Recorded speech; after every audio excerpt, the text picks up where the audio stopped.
જય શ્રી કૃષ્ણ મિત્રો, સ્વાગત છે તમારું મારી ચેનલમાં। તો આજે આપણે બનાવવાના છીએ શિમલા મરચાંનું શાક। તો આ શાક બહુ જ જલ્દી બનીને રેડી થાય છે અને બહુ જ ટેસ્ટી શાક બને છે। તો રેસીપી શરૂ કરીએ।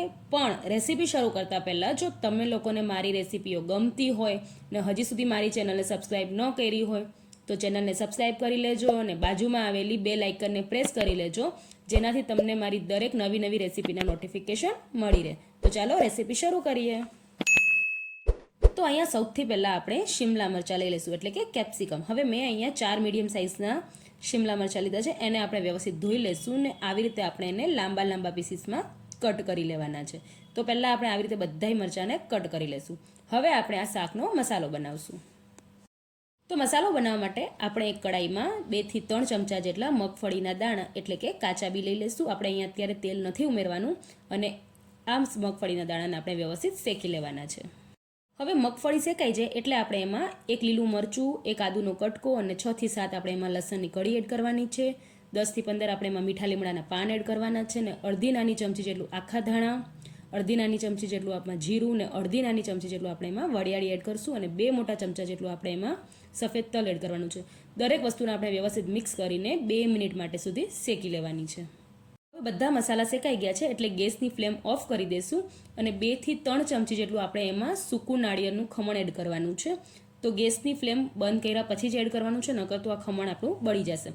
હવે એને પણ આપણે બધા મસાલા સાથે વ્યવસ્થિત શેકી લેશું અને એને ઠંડુ કરવા મૂકી દઈશું। તો મસાલો ઠંડો થાય ત્યાં સુધી આપણે એક કડાઈમાં 2 મોટા ચમચા જેટલું તેલ લઈ લઈશું। અડધી નાની ચમચી જેટલી આપણે એમાં રાઈ એડ કરશું અને ચપટી આપણે એમાં હિંગ એડ કરશું અને હવે જે આપણે કેપ્સિકમ મરચાં કાપીને રાખ્યા હતા એ એમાં એડ કરી લેવાના છે। સ્વાદ અનુસાર મીઠું એડ કરશું અને મિક્સ કરીને 2 મિનિટ સુધી આપણે એને સાંતળી લેશું। તો મરચાં વ્યવસ્થિત સંતળાઈ જાય ત્યાં સુધી આપણે જે મસાલો સાઈડમાં મૂક્યો હતો એને આપણે મિક્સરમાં પીસી લેવાનું છે। તો એકદમ ઝીણું પાવડર નથી કરવાનું, આપણે એને દરદરું એટલે કે સેજ જાડું રાખવાનું છે। તો તમે જોઈ શકો છો બિલકુલ આવી રીતે આપણે મસાલાને પીસી લેવાનું છે। તો હવે આ મસાલાને આપણે કેપ્સિકમ એટલે કે શિમલા મરચાંમાં એડ કરી લેશું।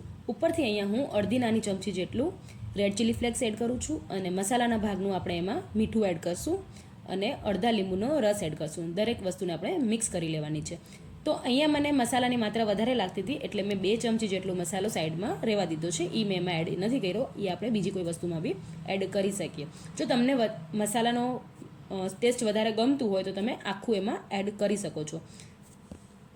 તો બહુ જ સ્વાદિષ્ટ અને ઝટપટ બનીને આપણું આ શાક રેડી થઈ ગયું છે। તો એકવારથી જરૂર ટ્રાય કરજો અને જો તમને મારી આ રેસીપી ગમી હોય તો વિડીયોને લાઇક અને શેર કરી લેજો। તો આ શાક તમે રોટલી, પરાઠા કે પૂરી સાથે પણ સર્વ કરી શકો છો। ઉપરથી આપણે થોડી કોથમરી સાથે એને ગાર્નિશ કરી લેશું।